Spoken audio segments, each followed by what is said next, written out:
vois ma misère et ma peine et pardonne tous mes péchés. Psaume chapitre 25, verset 18. Il est bon pour nous de relier nos prières concernant nos soucis avec des appels à la clémence à propos de nos péchés. Qu'en étant sous la main de Dieu, nous ne sommes pas préoccupés seulement par notre peine, mais que nous nous souvenons de nos offenses envers Dieu. Il est bon aussi d'apporter notre peine et notre péché au même lieu. C'est à Dieu que David apporte sa douleur. C'est à Dieu que David a confessé son péché. Toutes nos souffrances doivent être apportées à Dieu. Le moindre de nos ennuis doit lui être exposé, car il compte les cheveux de notre tête, et nous pouvons lui confier nos plus grandes afflictions, puisqu'il tient l'océan dans le creux de sa main. Allez vers lui, quel que soit votre trouble, et vous le trouverez capable et désireux de vous soulager.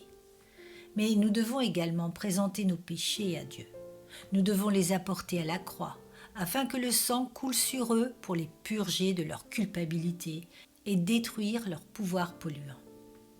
La principale leçon de ce texte est celle-ci.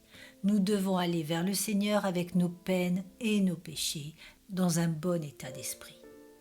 Remarquez que tout ce que David demande concernant son problème, c'est « vois ma misère et ma peine ». Mais la prière suivante est beaucoup plus urgente, décisive, définie, simple, et pardonne tous mes péchés. Beaucoup de malheureux auraient dit « enlève mon affliction et ma peine, et regarde mes péchés ». Mais David ne dit pas cela, il crie « Seigneur, en ce qui concerne mon affliction et ma peine, je ne te dicterai pas ce qu'il te reste sage de faire, je vais te les confier, et je serai heureux de voir ma peine s'envoler, mais agis comme tu le veux.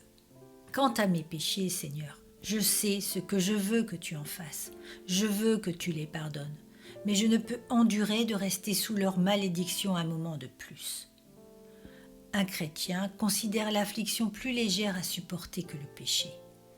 Il peut accepter que ses soucis continuent, mais il ne peut endurer le poids de ses transgressions.